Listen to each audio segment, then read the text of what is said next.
Allah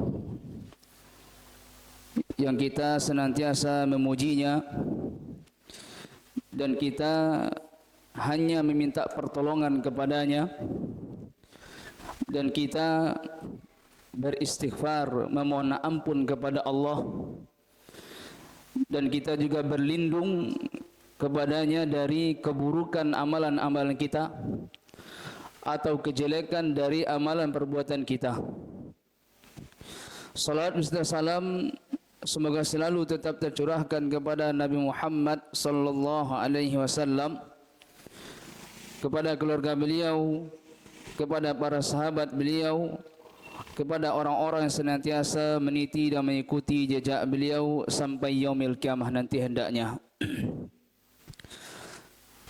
Ikhwatal iman kaum muslimin, bapak-bapak, ibu-ibu jamaah salat maghrib yang dirahmati oleh Allah Ta'ala, pada kesempatan malam yang berbahagia ini kita akan membahas tentang fadailu wa thamaratul istighfar, keutamaan-keutamaan dan buah beristighfar. Istighfar, mungkin kita sering mendengar istilah istighfar, bahkan mungkin kita mengucapkannya di setiap selepas salat, yaitu lafadznya astaghfirullah, walaupun ada lafaz-lafaz yang lain. Dan yang mewakili lafaz di antara lafaz istighfar yaitu astaghfirullah ini. Istighfar artinya adalah talabul maghfirah, yaitu meminta ampun kepada Allah Tabaraka Taala. Dan hukum istighfar ini adalah wajib. Allah Subhanahu wa taala berfirman dalam surah Al-Baqarah ayat 199. Kata Allah Subhanahu wa taala, "Wastaghfirullaha innallaha ghafurur rahim." Maka beristighfarlah kalian, mintalah ampun kepada Allah. Sesungguhnya Allah Subhanahu wa taala adalah zat yang Maha Pengampun lagi Maha Penyayang. Kenapa kita diperintahkan untuk beristighfar? Karena kita ini adalah hamba Allah yang tak pernah luput dari yang namanya perbuatan maksiat dan dosa. Makanya Nabi SAW mengatakan, kullu bani Adam khata' wa khairul khata'ina tawwabun. Nabi SAW mengatakan, kullu bani Adam khata', setiap anak cucu Adam pasti sering melakukan kesalahan. Wa khairul khata'ina tawwabun, dan sebaik-baik orang yang sering melakukan kesalahan adalah orang-orang yang sering bertaubat. Jadi Nabi SAW mensifati kita ini adalah hamba Allah yang sering melakukan kesalahan, sering melakukan perbuatan dosa, minimal dosa kecil. Dan dosa kecil itu pun sedikit. Bahkan Syekh Muhammad bin Shalih Al-Utsaimin, Bapak Ibu sekalian, mencontohkan dosa kecil itu satu cuman. Karena memang kaedah dosa besar dengan dosa kecil itu letaknya di antaranya adanya ancaman. Kalau dosa besar itu ada ancaman, wa'id, ancaman dari Allah berupa azab atau neraka. Itu dosa besar. Sementara dosa kecil adalah dosa yang tidak ada ancaman di dalamnya. Dan beliau Syekh Muhammad bin Shalih Al-Utsaimin mencontohkan satu contoh dosa kecil. Apa itu? Ketika seseorang buang air kecil, buang air besar menghadap ke arah kiblat. Ya. Ketika ada orang buang air besar atau buang air kecil menghadap ke arah kiblat, maka ini dosa kecil, kata beliau Syekh Muhammad bin Shalih Al-Utsaimin. Kenapa? Memang tidak ada ancaman di situ. Nah, menghadapnya seseorang buang air besar, buang air kecil ke arah kiblat, yang dimaksud di sini adalah ketika dia itu buang air kecil, buang air besar menghadap kiblat tanpa ada dinding. Ya, berarti kalau seandainya WC kamar mandi kita sekarang kan ada dinding. Nah, ini masih aman. Ini maksudnya tanpa ada pembatas, langsung menghadap kiblat. Nah, ini termasuk dosa kecil kata beliau. Dan kita temukan beliau memberi contoh dosa kecil itu cuma satu itu aja. Sulit memberikan contoh dosa kecil ini. Namun selebihnya rata-rata dosa besar. Ya. Berdusta, dosa besar, dosa kecil ini. Dosa besar. Ya. Karena ada ancaman neraka. Ya. Walaupun bercanda, ya. Bercanda tapi berbohong, ini termasuk dosa. Ya, termasuk apa? Dosa. Yang mana sebagian orang berlebih-lebihan dalam bercanda sehingga dia berbohong. Sampai Nabi mengatakan wailul liman yuhaddits liyudhika bihil qaum. Nabi mengatakan celakalah bagi orang yang berbicara sehingga tertawa orang-orang dengannya dan dia berdusta dalam bercandanya. Sampai Nabi katakan wailul lahum. Diulangi sampai dua kali. Pertama sudah disebut celaka, kemudian diulangi 2 kali lagi. Celakalah dia. Kalau bercanda saja, berbohong ya. Dia bercanda tapi berbohong tujuannya untuk menghibur orang lain. Ini dosa, termasuk dosa besar. Dan banyak contoh-contoh dosa yang lain.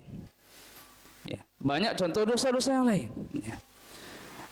Dan rata-rata dosa-dosa yang kita lakukan itu banyak kategorinya dosa-dosa besar. Ya. Ghibah misalnya, menyebutkan kejelekan saudaranya dan lain sebagainya. Hasad, ya, ada rasa iri dan hasad dan dengki dalam hatinya. Ya. Ini termasuk dosa juga. Kadang tanpa kita sadari ini adalah dosa. Ya. Hasad, merasa iri dan dengki terhadap nikmat yang didapatkan oleh saudara, ini termasuk hasad. Siapa Imamul Hasidin? Imamnya orang yang hasad ini siapa? Iblis. Ya. Iblis. Kalau dari manusia yang pertama melakukan hasad siapa? Anaknya Adam siapa? Qabil. Ya, ini orang yang pertama hasad. Dia hasad dengan saudaranya si Habil. Ya. Kenapa? Karena si Habil ketika diperintahkan untuk berkorban, dia berkorban dengan korban hewan yang gemuk. Si Qabil berkorban dengan buah-buahan. Ia tidak diterima. Karena dia hasad dengan saudaranya, apa akhirnya? Terlahirlah dosa yang berikutnya. Apa itu? Membunuh. Maka betul kata para ulama, satu dosa akan melahirkan dosa yang berikutnya. Qabil memiliki hasad terhadap saudaranya Habil. Ini dosa. Setelah itu terlahir dosa satu lagi, dahsyat lagi, yaitu dosa membunuh. Ini dosa besar juga. Maka Bapak Ibu dirahmati oleh Allah Ta'ala, ya.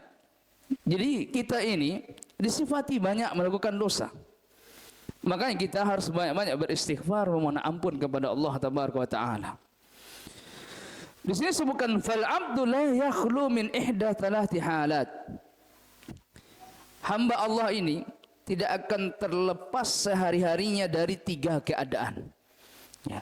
Jadi kita ini Bapak Ibu sekalian dalam masalah ya berbuat maksiat dan dosa itu tidak terlepas dari 3 keadaan. Keadaan yang pertama, imma wuqu'un fi maksiatin. Keadaan yang pertama bisa jadi terjerumus ke dalam perbuatan maksiat. Keadaan kedua, wa imma tarkun au taksirun fi wajibin minal wajibat. Keadaan yang kedua bisa jadi kita meninggalkan kewajiban-kewajiban yang telah Allah bebankan kepada kita. Keadaan yang ketiga, au ada wajibin la yakhlu min naqsin wa khalalin wa taksirin. Bisa jadi dia melakukan perkara yang wajib, tapi perkara yang wajib yang dia lakukan itu tak terlepas dari yang namanya kekurangan. Dia melaksanakan amalan, melaksanakan ibadah, tapi tak lepas dari yang namanya sifat kekurangan. Nah, untuk menutupi, untuk ya menutupi kekurangan-kekurangan tadi, sehingga kita juga diperintahkan untuk mengamalkan amalan-amalan sunnah, ya. Tapi kekurangan di sini maksudnya bisa jadi kekurangan yang menyebabkan dia berdosa, sehingga dia harus beristighfar kepada Allah Tabaraka wa Ta'ala. Kita ambil satu contoh, ibadah solat, ya. Ibadah solat, gerakan solat kita, kalau seandainya kita tidak benar-benar mengkaji sifat solatnya Nabi SAW, itu masih banyak kekurangan, sangat banyak kekurangan. Kami ambil satu contoh sederhana, takbiratul ihram. Bagaimana posisi tangan takbiratul ihram yang benar? Takbiratul ihram yang benar itu cuma dua keadaan posisi tangan kita, sejajar bahu atau sejajar telinga. Tidak ada yang seperti ini, tidak ada juga seperti ini, ya, tidak juga seperti ini. Itu semua keliru. Nabi mengajarkan posisi tangan kita ketika takbiratul ihram itu harus menghadap ke arah kiblat. Jadi seperti ini. Seperti ini juga tidak benar. Ini bukan menghadap kiblat, ini menghadap kemana ini? Ke bawah. Ini satu contoh. Maka pentingnya kita mempelajari, ya, terutama amalan-amalan yang sering kita lakukan sehari-hari. Gerakan-gerakan itu penting. Bagaimana posisi tangan ketika takbiratul ihram? Bagaimana jari jemari kita? Para ulama disebutkan jari jemari itu tidak boleh pula mengembang seperti ini. Biasa, biasa saja. Tidak boleh juga rapat. Tidak mengembang, tidak rapat, tapi biasa. Subhanallah, baru satu ibadah, solat saja, itu banyak gerakan-gerakan kita yang belum sempurna. Apa akibatnya? Pahala solat kita itu tidak sempurna. Seharusnya kita bisa mendapatkan pahala solat itu sempurna, tapi karena kita tidak pernah mempelajari bagaimana cara gerakan-gerakan solat itu, akhirnya tidak sempurna. Banyak kekurangan, ya, banyak kekurangan. Nah, ini ada satu contoh, ya.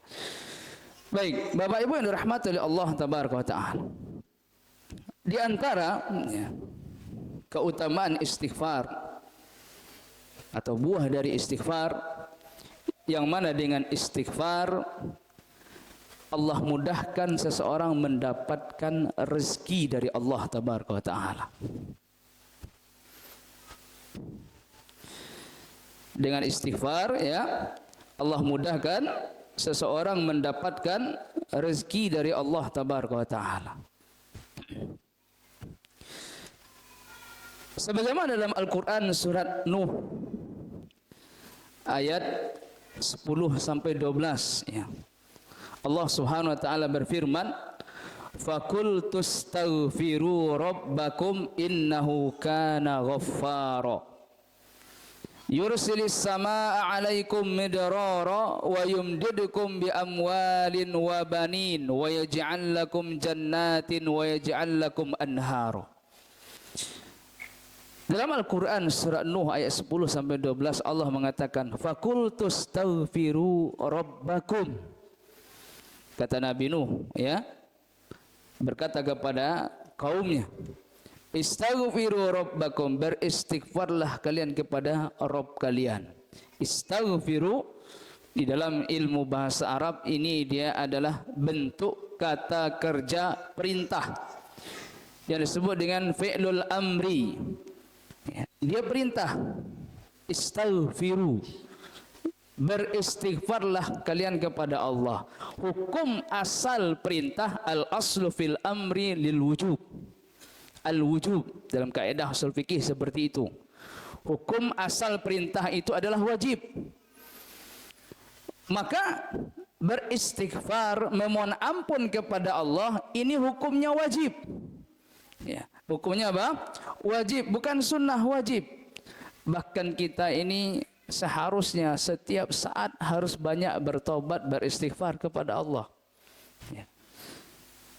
Nuh mengatakan, "Faqul tastaghfiru rabbakum innahu kana ghaffara." Beristighfarlah kalian kepada Rabb kalian, sesungguhnya dia adalah zat yang maha pengampun.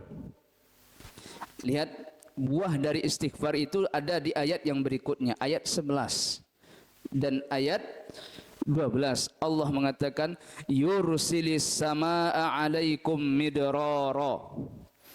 Apa buah dari istighfar itu? Keutamaan istighfar itu, Allah mengatakan Allah akan menurunkan kepada kalian hujan yang lebat dari langit. Wa yumdidukum bi amwalin wa banin. Kemudian Allah SWT akan memperbanyak harta serta anak-anak kalian. Kalau yumdid ini makna asalnya membentangkan. Jadi dengan kita beristighfar dibentangkan sama Allah rezeki itu. Dibentangkan sama Allah rezeki baik berupa harta maupun anak-anak. Ya. Wa yaj'al lakum jannatin wa yaj'al lakum anhara. Dan dia akan memperbanyak harta serta anak-anak kalian, juga mengadakan kebun-kebun dan sungai-sungai untuk kalian. Al-Imam Al-Qurtubi, ya, beliau mengkisahkan ketika beliau mentafsirkan ayat ini.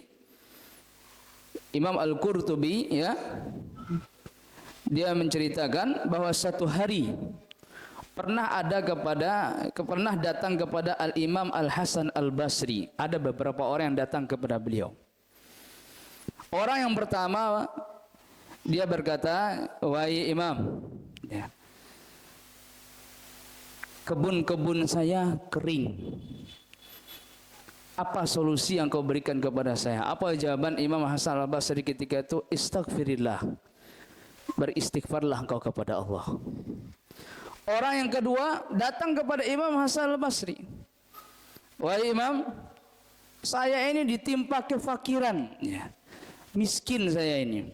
Nah, apa solusi yang kau berikan untuk saya?" Apa kata Imam Hasan Al-Basri? "Istaghfirillah.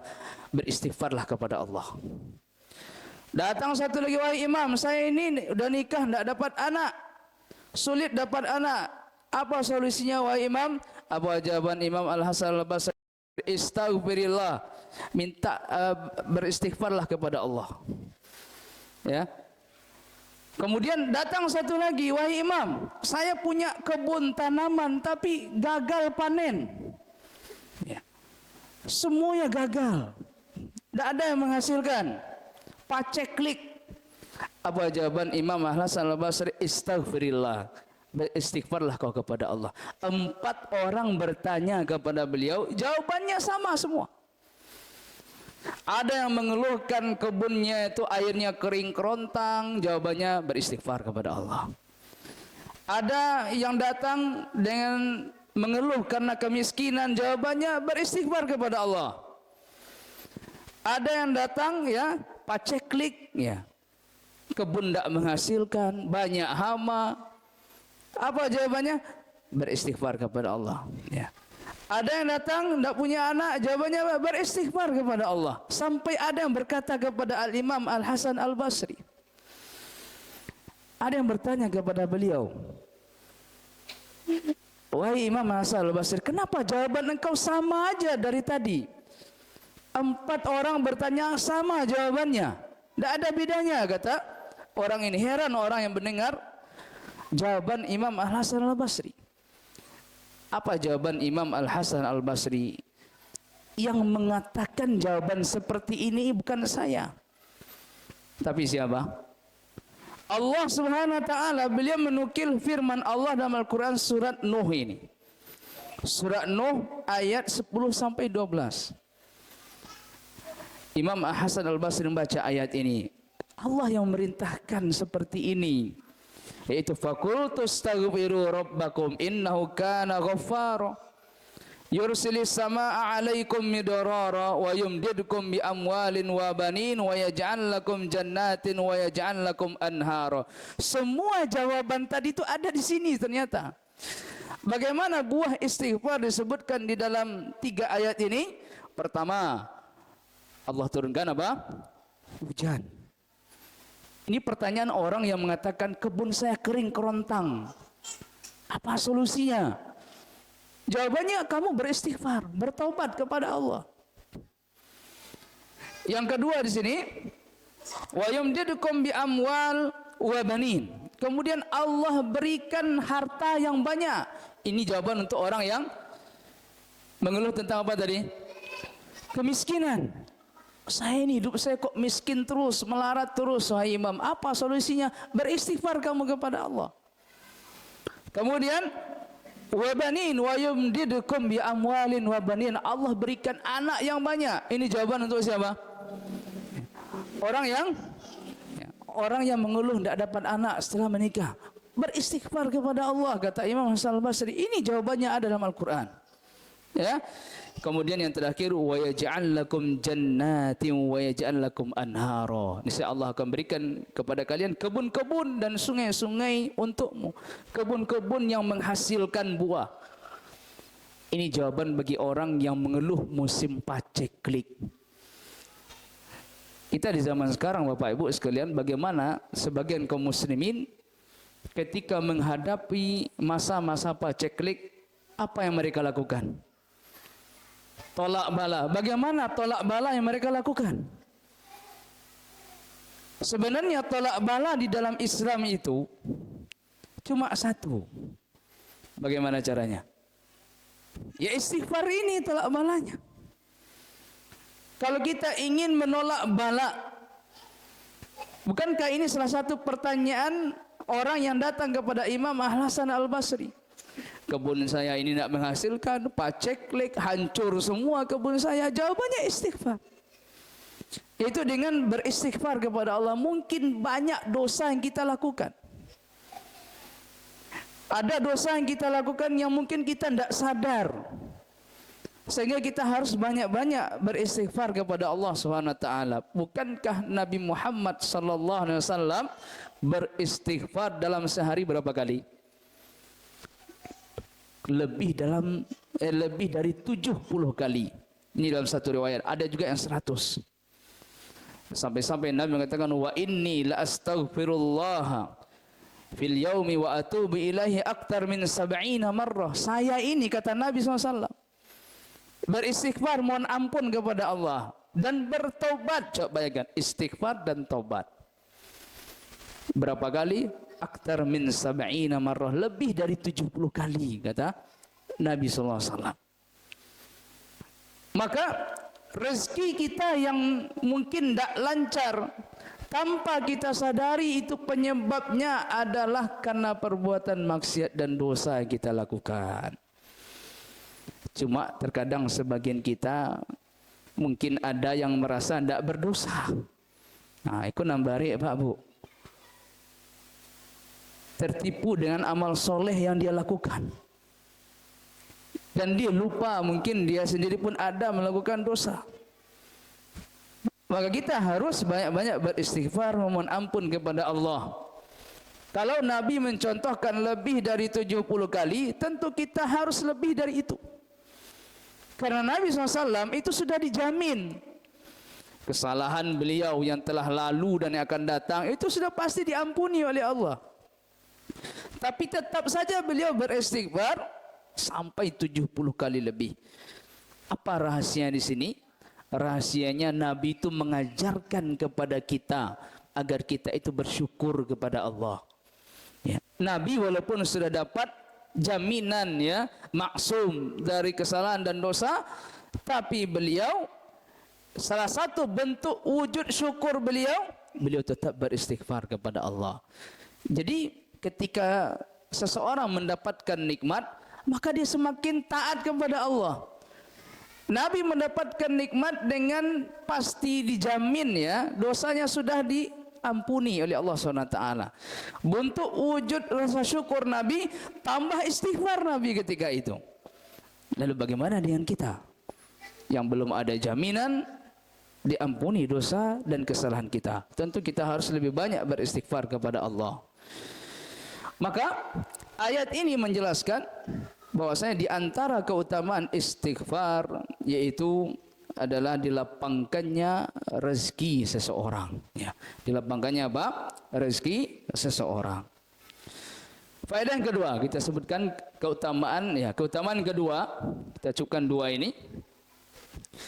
Di antara keutamaan istighfar atau buah dari istighfar yaitu istighfar adalah merupakan pengaman penduduk suatu negeri.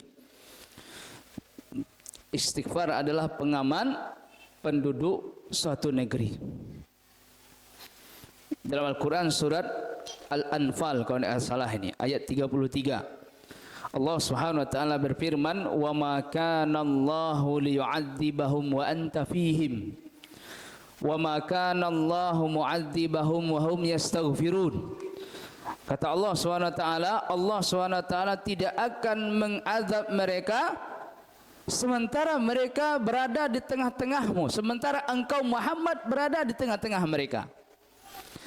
Kemudian kata Allah, wa ma kana Allahu mu'adzibahum wa hum yastaghfirun, dan Allah tidak akan mengazab mereka sementara mereka itu beristighfar kepada Allah. Ayat ini sangat jelas menjelaskan tentang keutamaan istighfar. Bahwasanya di antara keutamaan istighfar, istighfar itu pengaman penduduk satu negeri. Ketika suatu negeri, suatu kampung atau suatu kota, suatu kabupaten atau negara, penduduknya beristighfar kepada Allah, insya Allah itu kampung, kota, kabupaten atau negara itu aman dari azab Allah. Nah, tapi syaratnya yuk Bapak Bu beristighfar.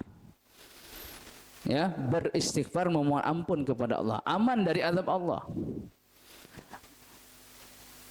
Ibnu Abbas, ya, dan termasuk Abu Musa al-Ash'ari ketika menafsirkan ayat ini, beliau mengatakan kana li ahlil ardi amanan. Dahulu penduduk bumi ini, kata beliau, memiliki dua pengaman. Apa dua pengaman itu? Yang pertama an-Nabi sallallahu alaihi wasallam. Yang kedua al-istighfar. Kata Ibnu Abbas dan Abu Musa, dahulu penduduk bumi itu memiliki dua pengaman. Pengaman yang pertama keberadaan Nabi sallallahu alaihi wasallam. Pengaman yang kedua istighfar. Kemudian kata sahabat Ibnu Abbas, fa dhahaban Nabi sallallahu alaihi wasallam, maka Nabi pun telah pergi meninggalkan kita. Maksudnya beliau sudah meninggal dunia. Wa baqiya al-istighfar, tinggal satu lagi yaitu istighfar. Maka penduduk suatu kampung, suatu negeri tidak akan pernah aman dari azab Allah, dari bala apapun bentuknya, bencana, ya, musibah, tidak akan pernah aman kecuali dengan dua pengaman ini, itu Nabi SAW dan istighfar. Berhubung Nabi sudah meninggal dunia, maka tinggal istighfar. Apa salah satu bukti bahwasanya keberadaan Nabi itu menjadi pengaman penduduk suatu kampung yang di situ ada Nabi SAW? Satu contoh, ketika meninggalnya Abu Talib. Siapa Abu Talib? Pamannya Nabi SAW. Dan Khadijah. Nah, ini dua orang yang dicintai oleh Nabi SAW. Meninggal dalam kurun waktu 1 tahun. Dalam 1 tahun meninggal dua orang yang dicintai oleh Nabi ini, sehingga tahun itu disebut dengan, ya, ahli sejarah mengatakan Amul Husni, tahun kesedihan. Bersedih memang Nabi ketika itu. Di tahun itu meninggal dua orang pendukung dakwah Nabi SAW. Ya. Yang pertama Abu Talib. Abu Talib, dia ini walaupun dia tidak masuk Islam, tapi dia mendukung dakwah Nabi. Dia biarkan keponakannya berdakwah sesuka hatinya. Karena Abu Talib ini, Bapak Ibu sekalian, dia memiliki kekuasaan, memiliki kedudukan tinggi di mata orang Quraisy. Datuknya orang Quraisy dia. Ya, sebagaimana di kaum kita kalau ada datuk kan tinggi pangkatnya di kaum awak. Didanga kata-katanya kan. Abu Talib juga demikian. Dia ini, keberadaan Abu Talib ini tidak berani orang kafir Quraisy nyentuh Nabi, tidak berani. Ya. Tidak berani. Yang kedua, Khadijah. Apa peranan Khadijah dalam dakwah Nabi? Dia adalah wanita yang kaya raya. Khadijah ini kaya, Pak Bu. Dan dia mendukung dakwah Nabi dengan harta beliau. Ya. Dengan harta beliau, makanya dakwah itu bisa kuat, Bisa dengan dua ini. Adanya kekuasaan, adanya harta. Ya.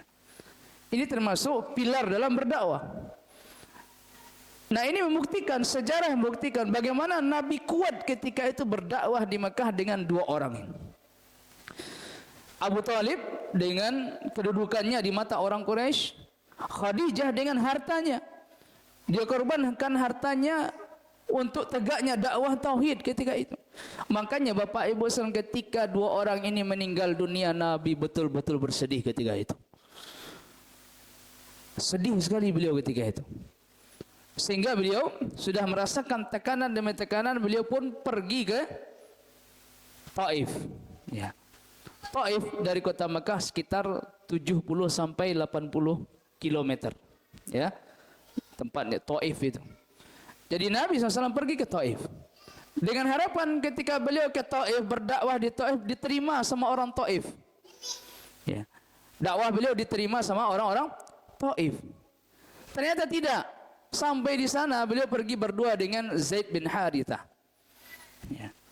Yang ini dia adalah mantan budak ya, Zaid bin Harithah. Pergi beliau berdua.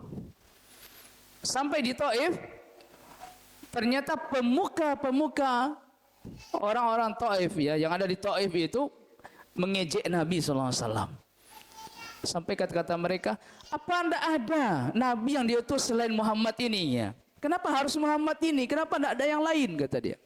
Ya, macam-macam ejek-ejekan mereka terhadap Nabi SAW. Sampai di situ akhirnya beberapa hari beliau di situ. Tiga pemuka tokoh yang ada di Taif ini, mereka mengumpulkan masyarakat mereka. Mereka berbaris, kemudian mereka lempari Nabi SAW dengan batu. Ya, dilempar dengan batu. Sampai disebutkan kaki Nabi sampai berdarah juga. Dan Nabi ini ya dilindungi oleh Zaid bin Harithah. Jadi Zaid bin Harithah itu menjadikan badan beliau itu sebagai tameng dari lemparan batu. Subhanallah, bertambah sedih Nabi ketika itu.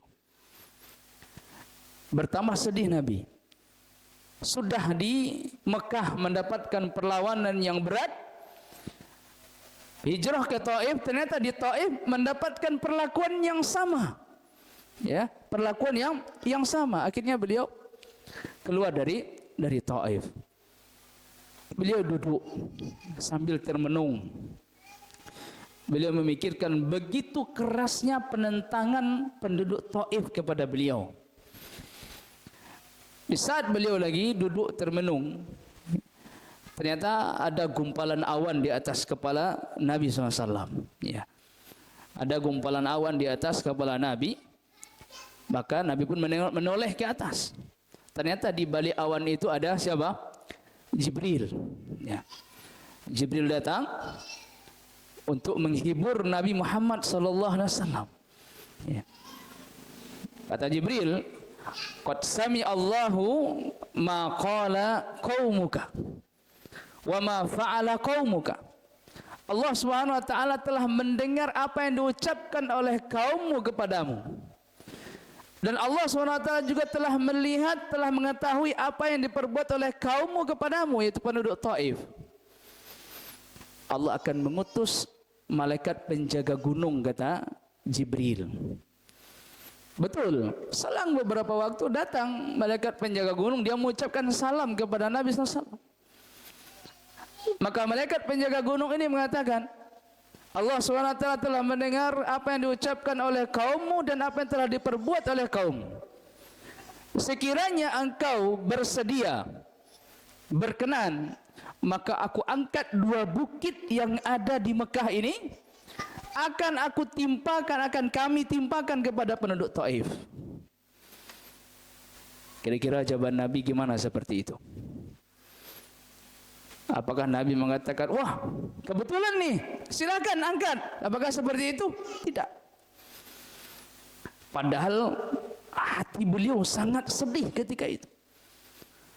Tapi beliau ketika itu tidak menerima tawaran itu. Apa jawaban beliau? Arju an yukhrijallahu min aslabihim man ya'budullaha wa la yusyriku bihi syai'an. Kata Nabi SAW, saya berharap Allah SWT keluarkan dari anak keturunan mereka itu generasi yang hanya mentauhidkan Allah dan tidak berbuat syirik kepada Allah. Dan doa Nabi itu terkabul.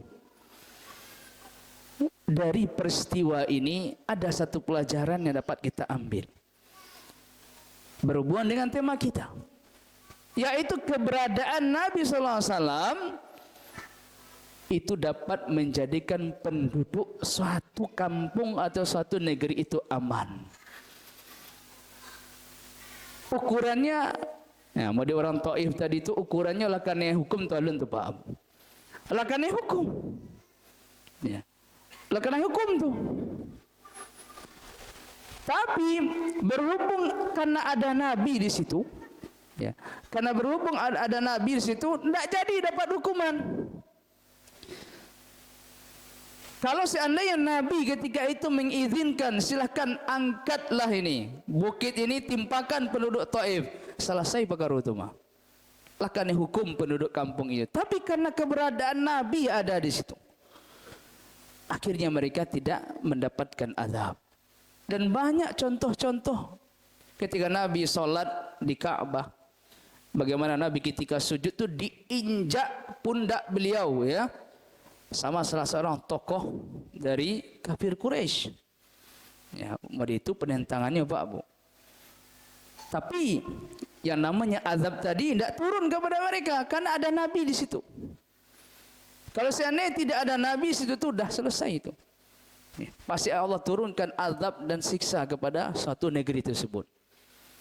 Makanya keberadaan Nabi SAW, sebagaimana kata sahabat Ibnu Abbas tadi, ya, maka keberadaan Nabi itu menjadikan penduduk satu kampung itu aman dari azab Allah. Nah, Nabi telah pergi. Fadhahaban Nabi SAW, maka Nabi telah pergi, telah diwafatkan oleh Allah, maka tinggal satu pengaman. Apa itu? Istighfar. Sehingga Allah mengatakan wa ma kana Allahu mu'adzibahum wa hum yastaghfirun. Dan Allah tidak akan mengadab mereka sementara mereka itu beristighfar kepada Allah. Para ulama kita mengatakan istighfar yang bagaimana yang diterima oleh Allah itu. Ya. Istighfar yang diterima oleh Allah itu adalah istighfar yang dihayati, penuh penghayatan, khusyuk. Ketika dia mengucapkan istighfar astagfirullah, langsung artinya itu saya mohon ampun kepada Allah, langsung dia ingat dosa yang dia lakukan dan dia menyesali. Nah, istighfar seperti ini yang diterima oleh Allah, bukan hanya istighfar sebatas di sana saja astagfirullah, astagfirullah, astagfirullah. Ini tidak. Makanya sebagian ulama mengatakan istighfarnya kita itu butuh juga diistighfarkan. Kita ada istighfar nih, tapi istighfar kita ini tidak benar, maka butuh pula diistighfarkan, kata para ulama kita. Sampai seperti itu. Kalau ini perkataan siapa ada di sini disebutkan. Imam Al-Qurtubi juga menukil di sini sebut mengatakan istighfaruna yahtaju ila istighfarin. Kata Imam Al-Qurtubi, ya, dalam tafsirnya istighfaruna yahtaju ila istighfarin. Istighfar yang kita ucapkan itu membutuhkan juga diistighfarkan kembali. Kenapa diistighfarkan kembali? Berarti cara kita beristighfar tidak benar. Istighfar yang kita ucapkan hanya sebatas di lisan saja, tanpa ada diiringi permohonan ampun, tanpa ada diiringi penyesalan, sehingga istighfar yang kita ucapkan itu tidak bermanfaat. Makanya, ya, penduduk satu negeri itu berapa orang yang beristighfar? Dari yang beristighfar itu berapa orang yang betul-betul benar istighfarnya? Ya. Maka wajar, ya, negeri kita ini sering dilanda oleh musibah dan bencana macam-macam. Banjir, longsor, badai, gempa, ya, tsunami, tanah yang berjalan, ya. Wajar ini terjadi. Kenapa? Karena yang beristighfar itu cuma sedikit. Yang berbuat dosa banyak. Perbandingannya itu sangat jauh. Banyak yang berbuat dosa ketimbang yang beristighfar. Sehingga apa? Menyebabkan bala, ya, musibah, ujian, silih berganti, ya. Silih apa? Berganti. Banyak kita temukan di zaman sekarang, kalau petani, kalau ditanya baak ini ndak main bakabun gini loh. Ndak menghasilkan loh. Lamah bana kini, dia ndak ingat, mungkin ada dosa, cuma ndak sadar. Kalau ditanya sama nelayan, jawabannya apa? Ndak main lawak gini loh, payah dapatnya karena berdosa. Ya, pergi dia ngelayan, ya pergi berlayar, tapi bawa jimat lah, ya, bawa inilah dan itu seterusnya, ya ndak dapat. Walaupun dapat tapi ndak berkah. Jadi semua, ya. Kok durian, kecek petani durian, alah sampai tahun kok sata ndak adonan buah itu ndak ada nelok. Ya mungkin karena dosa yang kita lakukan tanpa kita sadari. Petani kopi juga bilang gitu, kopi warna lamah bana gini. Karena dosa yang kita lakukan. Jarang beristighfar kepada Allah. Ya, karena solusinya cuma satu tadi, dengan beristighfar. Seperti yang datang kepada Imam Hasan Al-Basri. Ya, jawabannya cuma satu aja jawabannya, istighfar. Bertobat dan mohon ampun kepada Allah Subhanahu wa ta'ala. Adapun lafaz istighfar sedikit kita tambahkan. Lafaz istighfar itu yang kita temukan ada 3 di sini. Ya. Yang pertama, lafaz istighfar itu astaghfirullah. Nah, ini lafaz yang pertama. Dan ini yang biasa kita gunakan itu astaghfirullah. Ini dalam hadis riwayat Muslim, ya. Yang kedua, dalam hadis riwayat At-Tirmidzi, ya. Astaghfirullahal azim alladzi la ilaha illa huwal hayyul qayyum wa atubu ilaih. Aku agak panjang sedikit. Ya, astaghfirullahal azim alladzi la ilaha illa huwal hayyul qayyum wa atubu ilaihi. Ini bentuk yang kedua. Bentuk yang ketiga, insyaallah yang ketiga ini walaupun panjang kita sudah hafal dalam zikir pagi dan petang. Sayyidul istighfar. Allahumma anta rabbi, ya, la ilaha illa anta khalaqatani wa ana abduka sampai akhir. 3 ini yang ada riwayatnya. Ya, 3 ini yang ada apa? Riwayatnya. Silahkan diamalkan dari yang 3 ini. Ya, astagfirullah, kemudian astaghfirullahal azim, ya, alladzi la ilaha illa huwal hayyul qayyum wa atubu ilaih. Ini yang kedua. Yang ketiga, Allahumma anta rabbi la ilaha illa anta khalaqatani wa ana abduka sampai akhir. Ya. Ini 3 bentuk, ya, lafaz istighfar yang ada riwayatnya. Adapun selain itu tidak ada riwayatnya. Silahkan kita amalkan yang jelas-jelas ada riwayatnya dari Nabi sallallahu alaihi wasallam. Taib, wallahu taala shawab. Semoga kita bisa selalu beristighfar, ya, lisan kita beristighfar kepada Allah dengan benar-benar istighfar dan memohon ampun kepada Allah tabaraka wa taala agar negeri kita ini selalu aman dari bencana dan bahaya atau musibah yang silih berganti menimpa negeri kita ini. Karena memang tidak ada satupun pengaman saat ini kecuali dengan memperbanyak beristighfar kepada Allah tabaraka wa taala. Terlebih lagi sesaat lagi kita akan masuk ke bulan Ramadan. Hendaknya sebelum masuk bulan Ramadan itu kita bersihkanlah hati kita, diri kita dari segala perbuatan maksiat dan dosa dengan berbanyak istighfar kepada Allah tabaraka wa taala. Kita tutup dengan doa kafaratul majlis. Subhanakallahumma bihamdika asyhadu an la ilaha illa anta astaghfiruka wa atubu ilaik. Assalamualaikum warahmatullahi wabarakatuh.